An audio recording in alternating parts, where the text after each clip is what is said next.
Greetings. I know some of you have had trouble working with the counterexamples.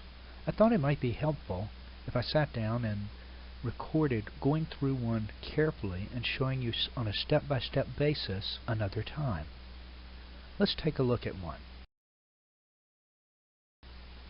Let's work through an example from your text. First premise, all destructive acts are evil. Second, some wars are evil. And now for the conclusion. So, some wars are destructive acts. It may be a little bit confusing how to analyze that because you may very well think that all three of those are true. True premises and a true conclusion. In fact, it may be that you don't see how the conclusion could fail to be true. Well, the first step in trying to analyze it and see whether it is valid or not is to symbolize it. We'll do it like this. For the first premise, all A are B.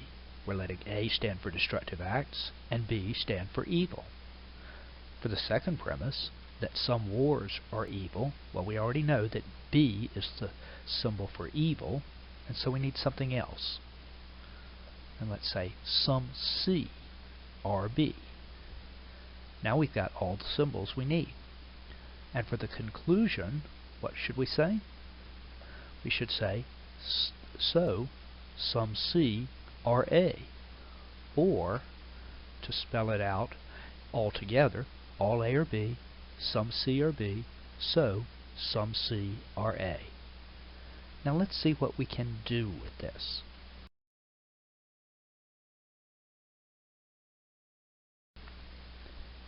We start by trying to substitute something so that we can find a counterexample. Start with the last one of them. This may be a little bit counterintuitive. You start at the end, the conclusion, but it really helps to start here.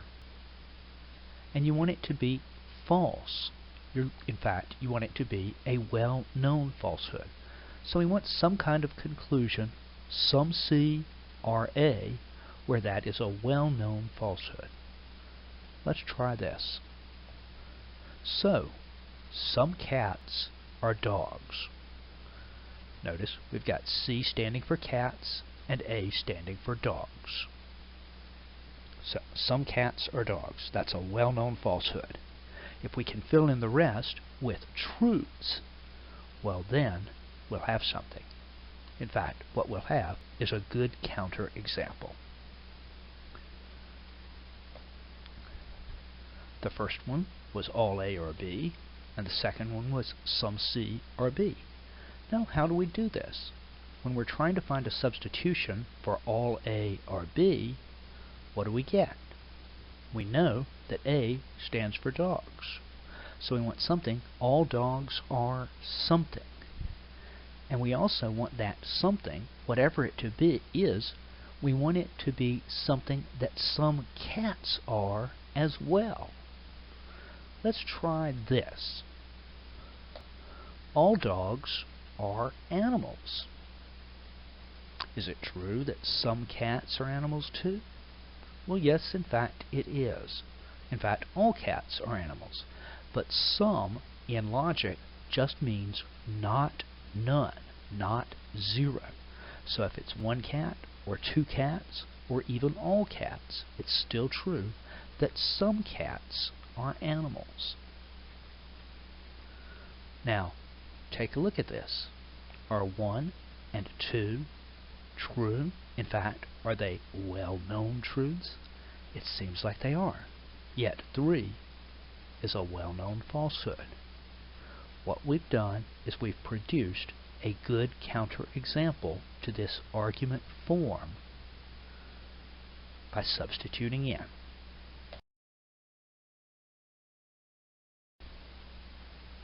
Here's our results.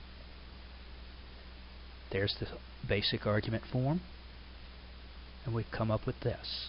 All dogs are animals, some cats are animals, so some cats are dogs.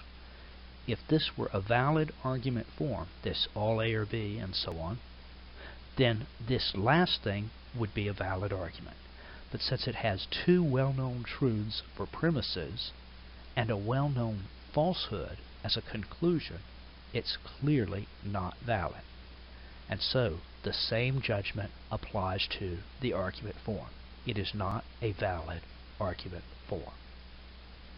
I hope that helps.